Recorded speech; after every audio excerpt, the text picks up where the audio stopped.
Screen should be up and sharing now. So thanks everyone again for taking the time. I know it's early on the other side of the world and a little bit late on this side of the world. So everyone's, coming out in their own accord. But yeah, I'm here to present Endure. So this is a paper that talks specifically a lot about tuning LSM trees and specifically looking at a new way to kind of think about how we approach the tuning problem. So this is done with 3 other co-authors here, Harshal, Eva Maria, who is a previous PhD student at Boston University, now at Etsy, and then Eva Maria, who's a professor, and of course, Manos as well. So my email is there. There'll be another chance to grab my contact information later on too, if you'd like. But yeah, let's get started. Feel free, if anyone wants to interrupt me at any time for questions, go ahead. Okay, so there'll be 4 parts to the talk, and they're pretty straightforward and streamlined. So thanks again, Manos, for the great introduction about LSM trees and kind of like a high-level overview for this part. So I'll kind of skip some of the details, but I'll give a reminder about some of the notation that I might use and some specific properties that at least I'm looking at. After we talk a little bit about LSM trees, I'll talk about the original tuning problem and essentially how some of its downfalls. And then I'll talk about Endure after that. We'll look specifically at how to tune or how to robustly tune LSM trees.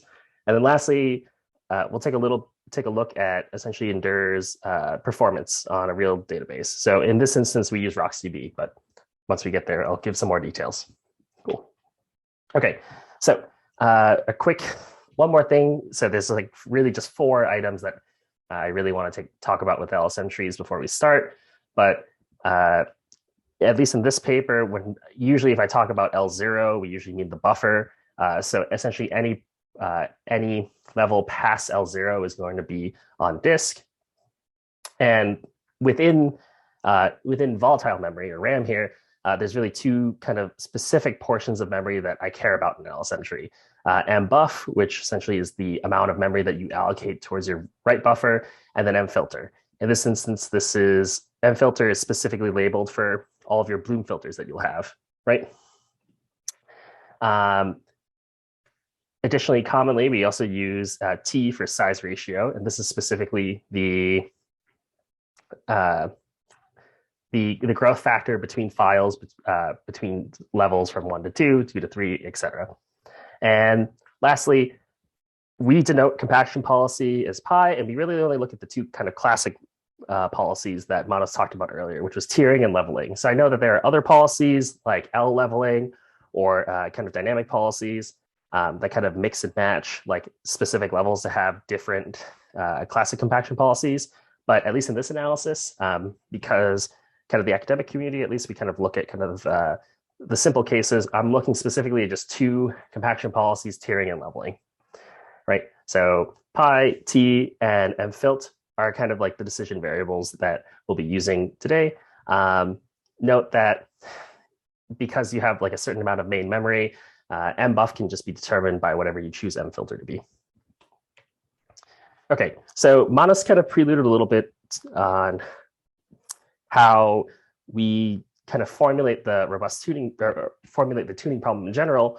But one of the first things that we kind of have to do is, and the question that we have to ask is, how do you define a workload, right? And this kind of analysis is very common when you're looking at essentially performance tuning for any sort of database, where you specifically look at either percentage breakdowns or like key distributions off of your particular types of queries. So in this instance, we look at we defined 4 particular types of operations that you would see in an LSM tree: empty reads, non-empty reads, range read queries, and writes. And I'll go into a little bit more depth of each of them. And I know it doesn't cover necessarily like, well, actually, no, these 4 will more or less encompass the kind of basic operations that you'll use on an LSM tree, right? So reads, we split into empty reads and non-empty reads. And this is a common thing that's done, at least in multiple other papers. So for example, like Facebook and ZippyDB, they use this a lot to look at some of their performance numbers. But when we talk about empty reads, what we're really looking at is, okay, I'll backtrack. So when we want to define a workload, one of the first things that we want to do is essentially say, okay, how much does each particular query type contribute to like a particular cost? And in this instance, I'm looking at each particular query type and looking at the possible number of IOs that a query of this type could potentially issue. So for an empty read, for example, if I step through an LSM tree, the little figure that we have in red over there, you might end up having 2 misses on your LSM tree and incur 2 IOs, right? So in that instance, that particular empty read costed you 2 actual physical in-out operations or IO operations. And you can model this pretty well.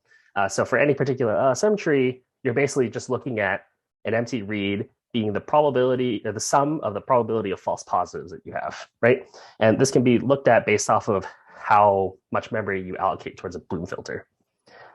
On the opposite hand, if you're looking at a non-empty read, right, you might end up having to query the first 2 levels in memory, where the last level actually is the level that satisfies your query type.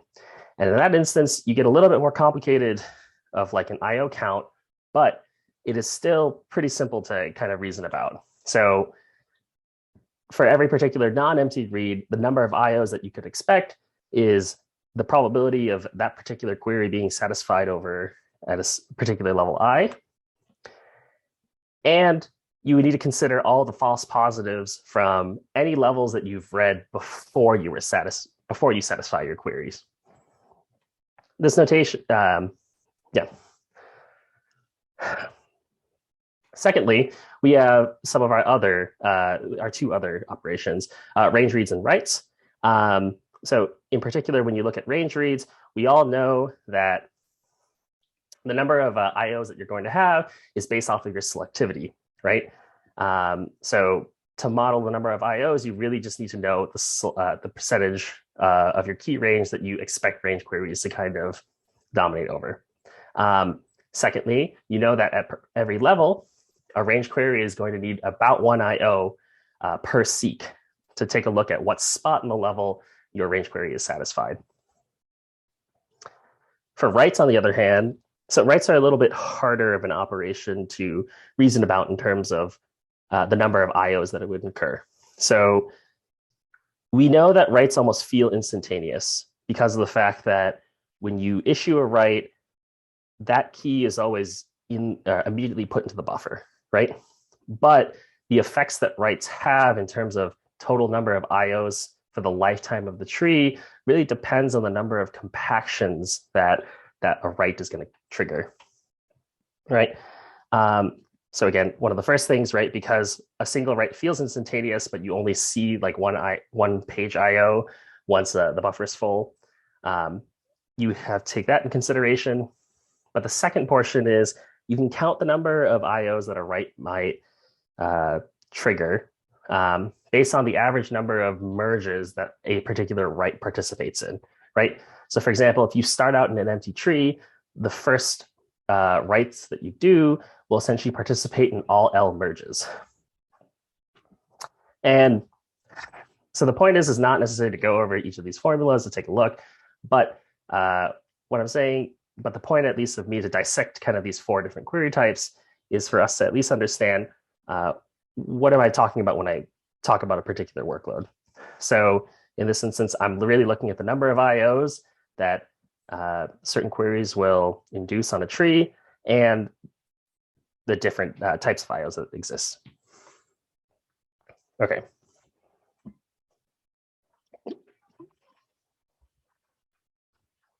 Now that I at least taking a look at 4 different query types, and I can say that these 4 query types essentially make up all the operations of the LSM tree, and then the percentage contributions to like a particular time window is a workload. I can talk a little bit about the tuning problem for LSM trees.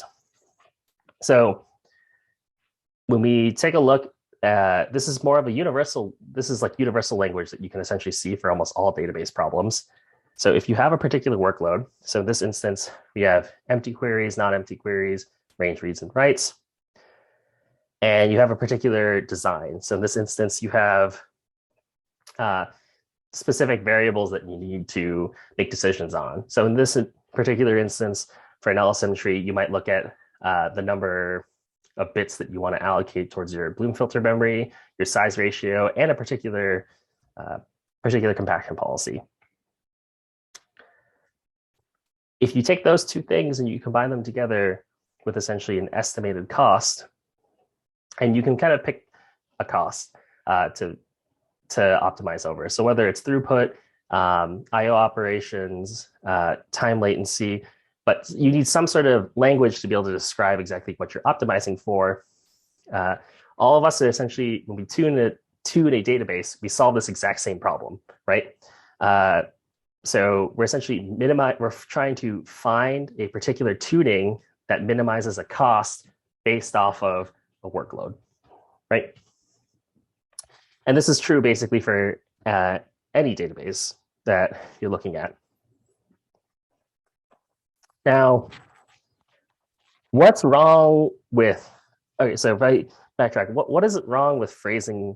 Like this works most of the time, but there's something that's slightly wrong with phrasing like an optimization problem or a tuning problem as an optimization problem.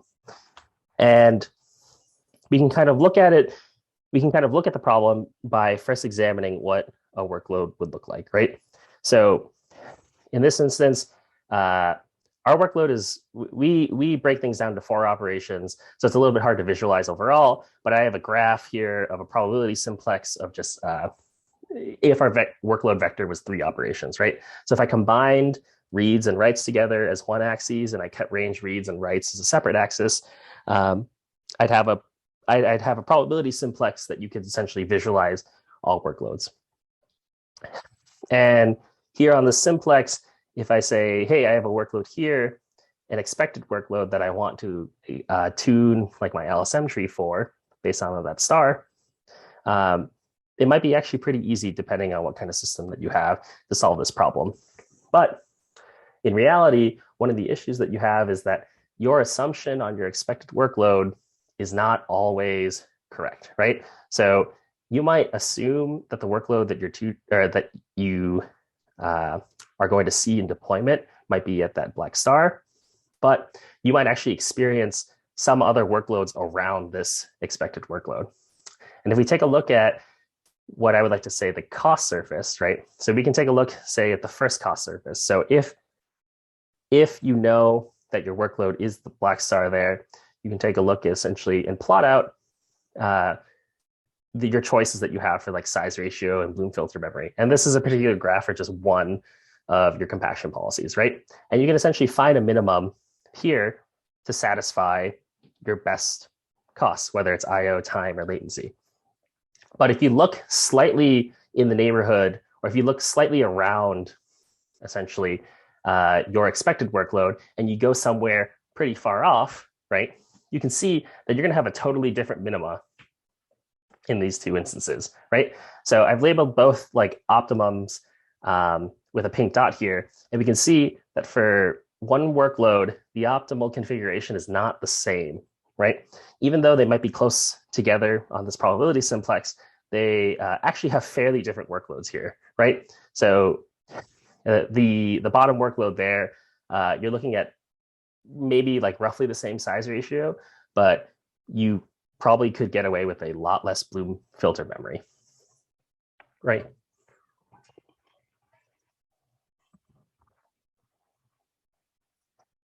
So how do we solve this problem exactly? So this is exactly what Endure kind of looks at. So any questions before I move on about exactly like what we're looking at? Okay, cool. So I'll talk a little bit essentially about how do we solve this problem of having workloads around your expected. So if I take a look at the original LSM tuning problem, right? So we saw this slide earlier. I can essentially augment this problem. I'll call this problem just the nominal problem for now, right? But if I define 2 extra things here, so I'm going to define a variable here called U that's parameterized on 2 things, W, which was the expected workload that we saw above, right? And Rho, which is essentially, it tells me how big of this neighborhood I want to consider, right? You can rephrase this optimization problem or the tuning problem as what we call the robust problem, right? So now I'm still finding a configuration phi that minimizes my cost, but the workloads that I'm basing it on is all of my workloads in a particular neighborhood. So math is straightforward, and it's great because it's unambiguous, but it's not very great in terms of visualization, and it's not really great in terms of like intuition all the time. So what I've done is I've given you the same picture as I have before, but now I can say, okay, this uncertainty neighborhood U is parameterized based off of a particular workload W0 is now this green region around this black star, right? And what we can see here is I've defined a radius, so rho being a particular value away. And what you decide how you decide to measure this radius or define this little neighborhood, that's a bit of a discussion. But in our particular instance, so this is UW. In our particular instance, we use something called the Kell divergence, right? So why particularly? The Kell divergence, if you are familiar with things like ML, this is like a perfectly fine distance to use, not necessarily a metric, but this is a perfectly fine distance to use. And the reason being is that it gives you statistical meaning behind two probability distributions, right? So if my workloads essentially are 4D probability or four-dimensional probability distribution or vectors, I could use the Kell divergence to essentially describe how far away two probability distributions are. And in this instance, you can see that 0.2 is actually pretty low. So the Kell divergence could range values from like 0 up to 4 or 5. So 0.2 is actually a fairly low confidence or fairly like a small neighborhood. So when you're essentially solving the optimization problem, what exactly are you doing? So again, you're taking a look at different decision surfaces, but now what you're doing is instead of taking into consideration one workload, you're taking into consideration multiple workloads. So in this instance, these two workloads here, W0 and the one denoted by the blue arrow, they may have their own optimum denoted by the pink circle, but you could pick another configuration denoted by triangle that still gives you relatively okay performance for both of these workloads.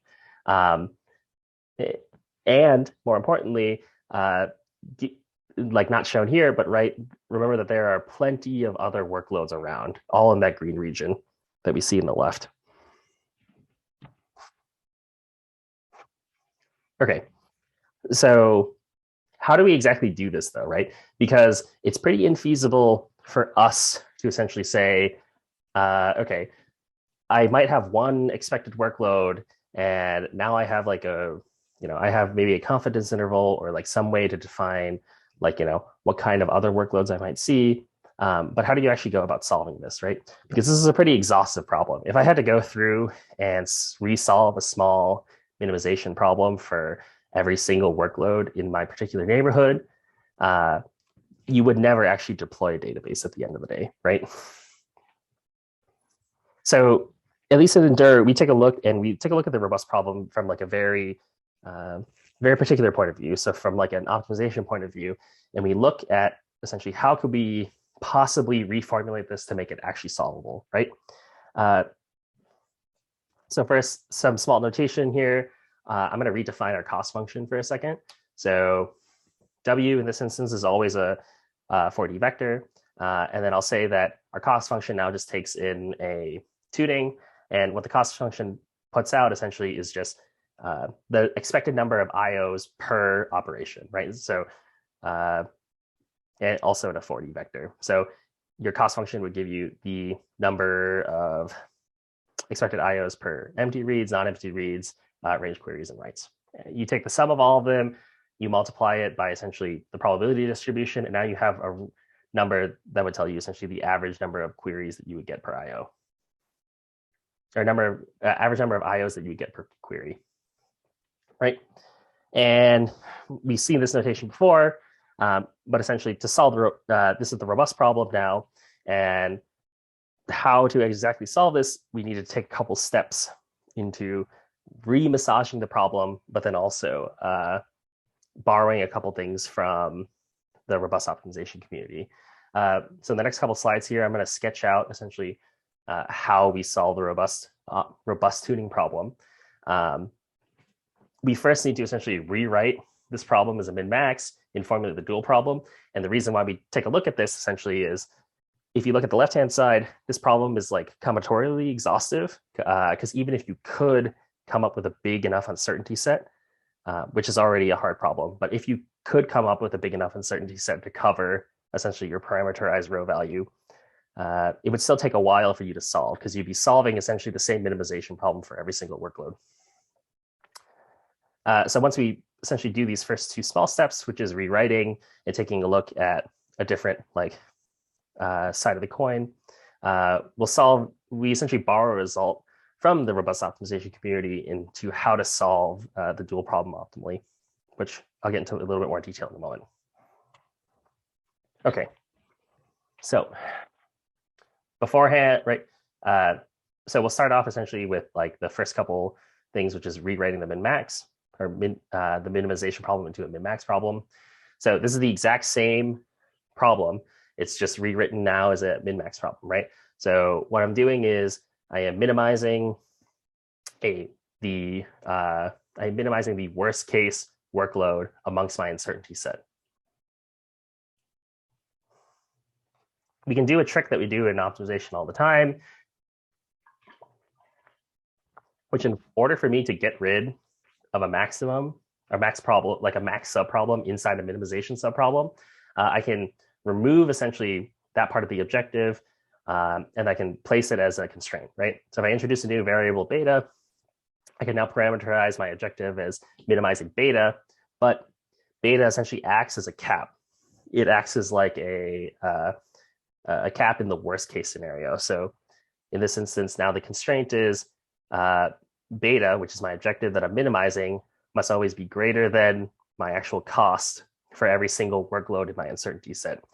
So what I'm doing is essentially bringing down the ceiling that I have for every single, or bringing down the worst case costs that I could see for every single workload in my uncertainty set. Now, the interesting thing here is we've gotten rid of the max, but I do want to rewrite my constraint into something that's not combinatorial, right? So I don't necessarily want to look at every single workload in my uncertainty set, because my uncertainty set is parameterized by two things, right? A original workload and a particular tail divergence value. So what I can do is I can take that constraint and I can rewrite it now as a maximization problem, but it's not just any particular max. It's a maximization problem that's parameterized on two continuous values here, or continuous functions here, right? So in this instance, you can see that I'm maximizing over my objective function still, which is WT but I still have the constraints that all of my workload vectors must sum up to 1, and the tail divergence between my workload vector and the original expected workload is still less than rho. So one of the cool things is that you can look at this problem and you can say, okay, I can formulate this essentially as a dual problem. So for those, to a reminder exactly what a dual problem is, if you have a maximization problem of a convex function, you could technically minimize its convex dual, right? So you could think of it as looking at the same side of the same side of a coin, essentially. On one side, you essentially have a maximization problem. On the other side, you have a minimization problem. And you're looking at the same problem, just rewritten two different ways. But they give you specific properties, which is kind of nice. Because sometimes a rewrite will get you some properties such as having it be computationally feasible to solve, right? So for this particular instance, we can take a look at this maximization and say, actually, with only two constraints here, right? Rather than for every single W, I can write out the Lagrangian. So if you remember back from like Cap 2, I think, Lagrangian multipliers are like everyone's favorite friends because they're actually very, very easy to solve, right? So this Lagrangian that I essentially have, which is a max over, this particular item gets replaced back, and this is something that we actually want to minimize, right? So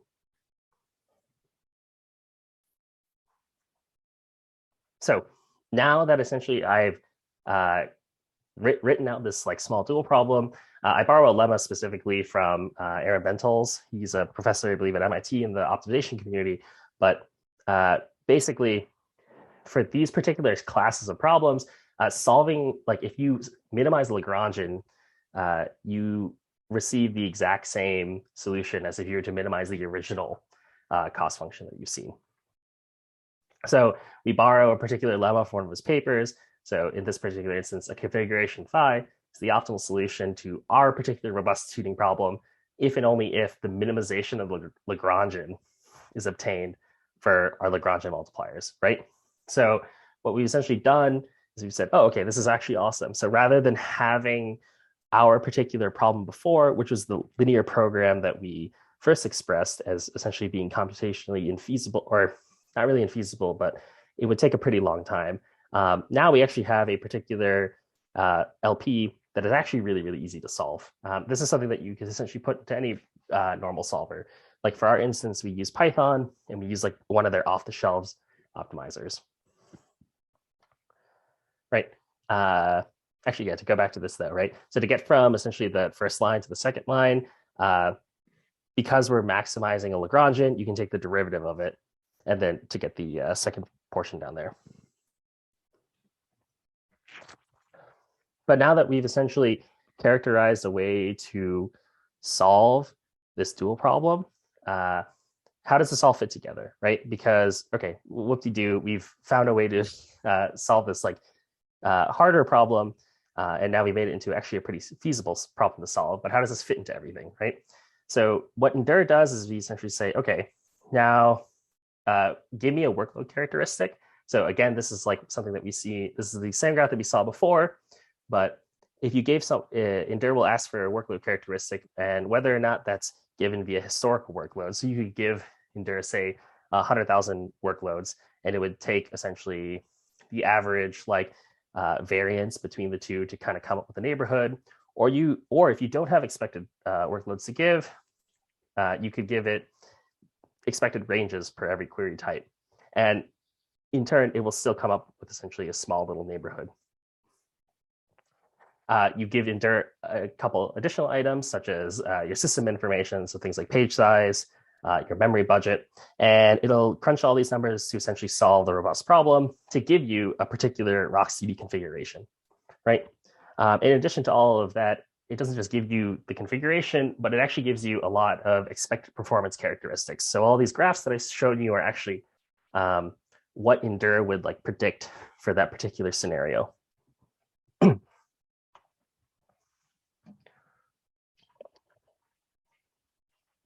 Okay, with that out of the way,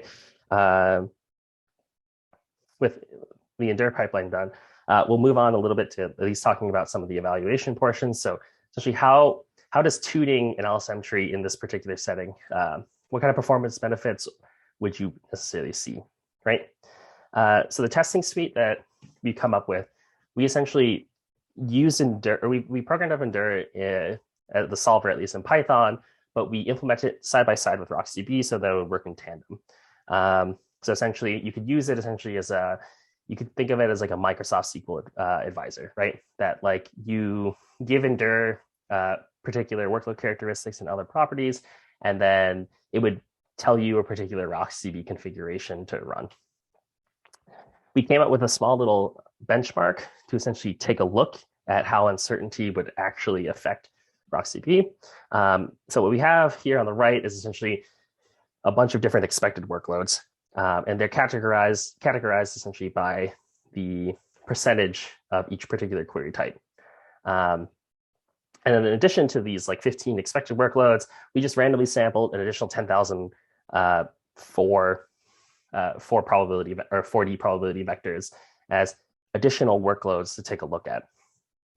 These 10,000 workloads essentially are used to test out different KL divergences because, right, you need two particular workloads to calculate a KL divergence. So one from our expected workload set, and then one from like the randomly sampled workload set. And the particular metric that we're looking at is the normalized delta throughput. So everyone's familiar with throughput for sure in the database world. So we're just essentially looking at the normalized delta throughput between two particular configurations.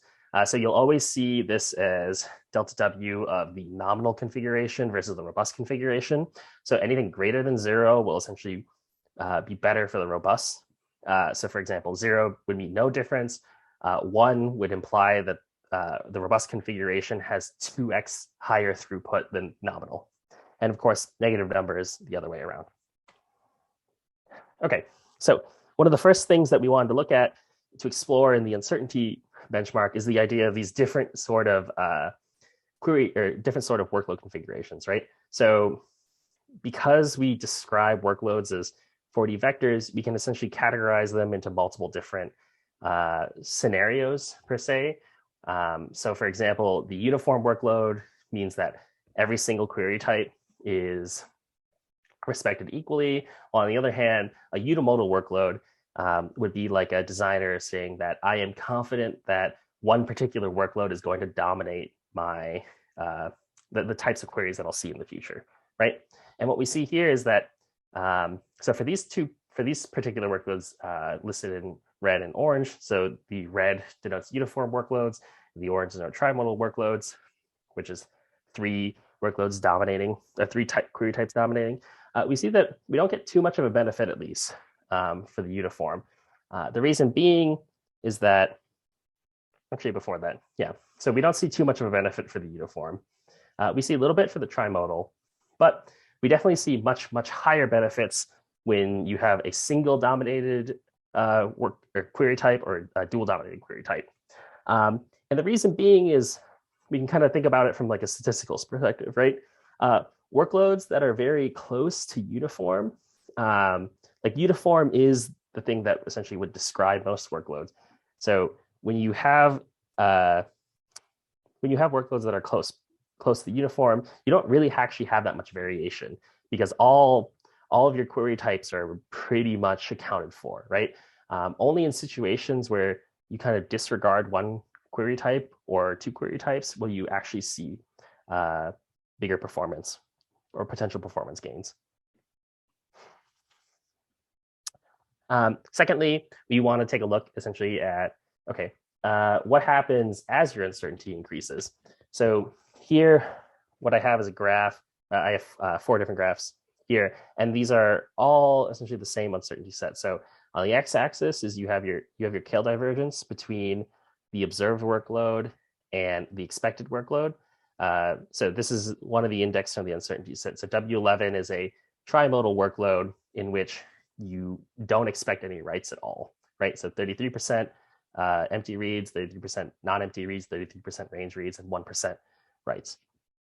And what we have on the x-axis, again, is your delta throughput between your nominal and your robust. And each 3 of these graphs shows has a different rho value, right? So that rho value is what you parameterize your workload on. It's what you gave in dir to tell it, this is what kind of what I expect like my neighborhood of workloads to look like, right? So for a sanity check, if you gave in dir a confidence of 0, you essentially said that, yeah, I just expect that there will be no uncertainty. The expected workload that I gave you is the workload that I'm going to see from there on out. You essentially get no improvement between your nominal and your robust throughput. But as you start to increase your rho, you can see that your delta throughput actually, for particular workloads, can actually change. So of course, there's always going to be a small trade-off, right? In the sense that some workloads, your robust tuning will definitely do worse on.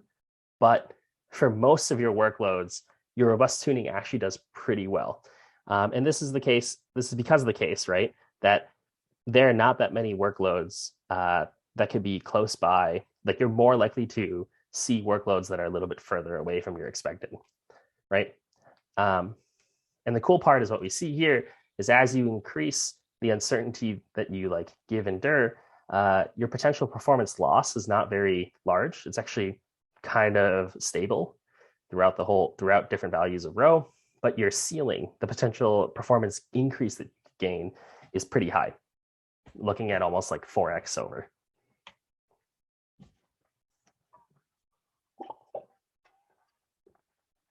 Okay, secondly, we want to take a look at different, the actual physical throughputs themselves. So rather than now looking at like the difference in throughput, the x-axis on these graphs, these histograms, probably histograms at least, they're specifically on raw throughput. So 1 over your cost, right? 1 over the number of IOs that you see.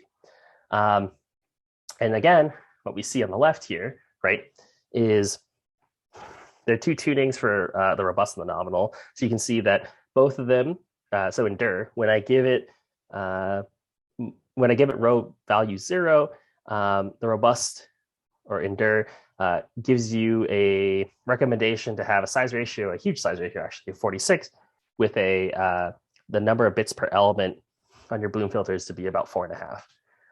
And the nominal gives about the same thing here too, right? So what we can see is that the 2 histograms of potential throughputs for different workloads is overlapping in the same.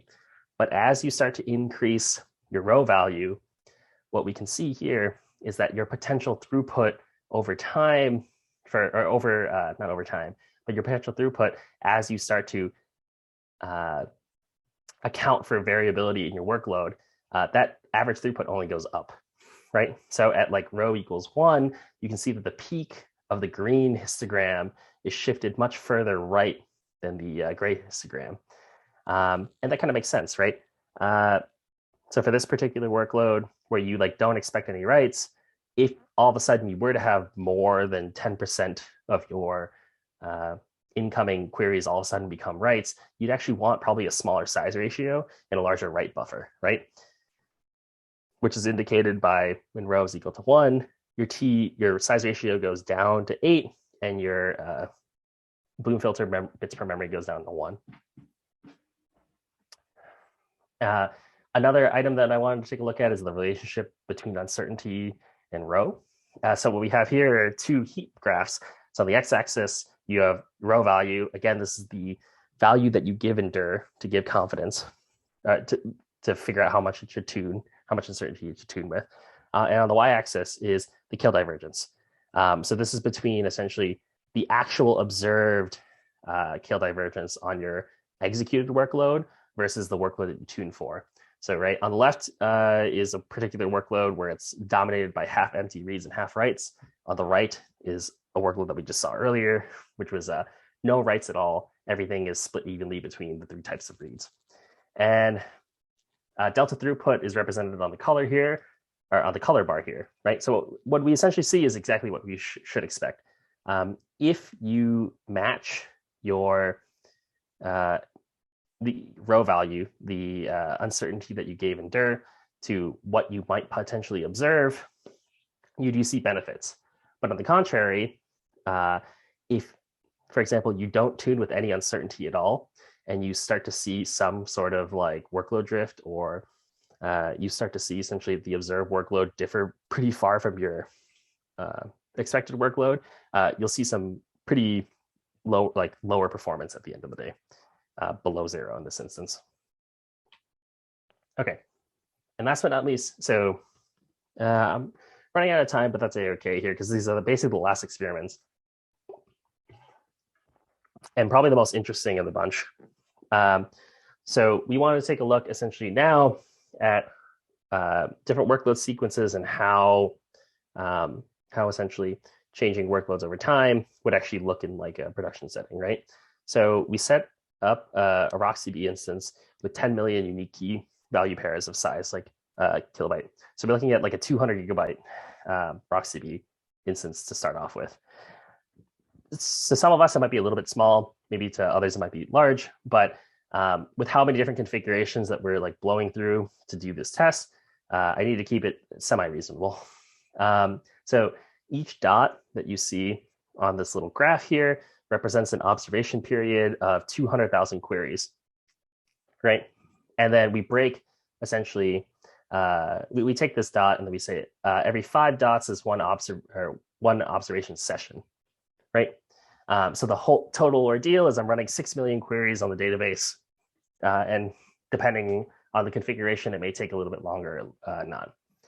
And in small other additions, all writes are unique in all range queries for this particular instance. So Ed mentioned this before earlier.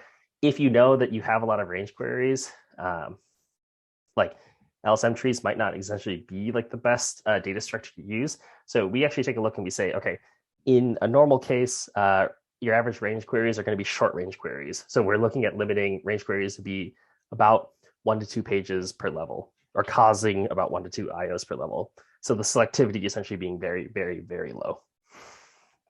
Okay, and how we're going to read this graph here at the top, there'll be 3 graphs of these all stacked on top of each other, but to isolate one of them, what we have here is this is just with our equation models and the expected behavior that essentially the equation our model would predict.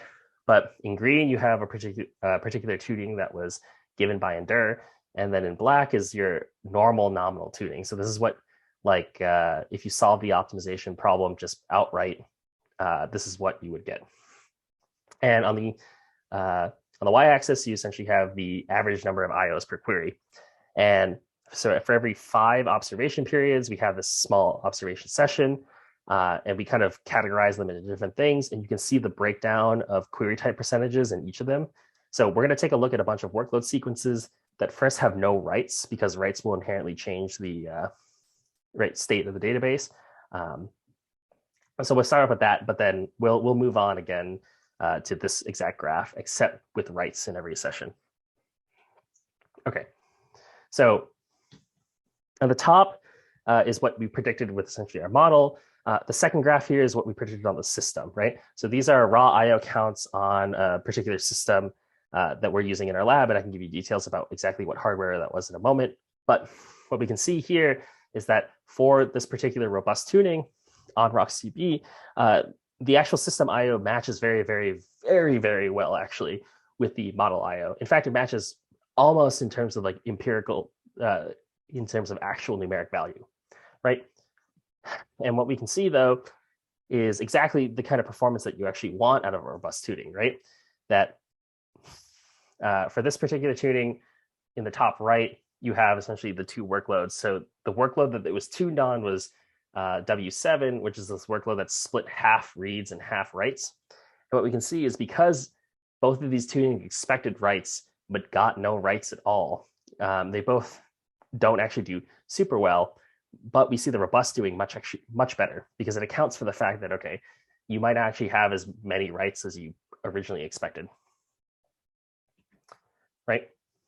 And lastly, so we've taken a look at the 2 IOs, but you can also see that this actually reflects very well into system latency. So IOs, one of the questions that we've gotten from like many other individuals is, okay, IOs are pretty cute, but how does this actually come up with, how does this actually look in terms of raw latency? And in this instance, this is actually, they actually, again, match fairly well. So the number of IOs that you expect matches fairly well. So this last graph here is the average number of milliseconds that you would wait per particular query. And then we also have the throughput numbers on the right. Okay. Secondly, we can take a look essentially at the exact same graph sequence, except now we can introduce the notion of writes into the equation. So writes are a little bit harder, right? Because of the fact that writes will inherently change the state of the database. So you can kind of have different effects there. But what we can still see, again, is the same sort of picture that we were painting earlier, right? Where on average, the variation that you get in the number of IOs for your robust tuning tends to be much lower than what you do for your original nominal tuning, right? So,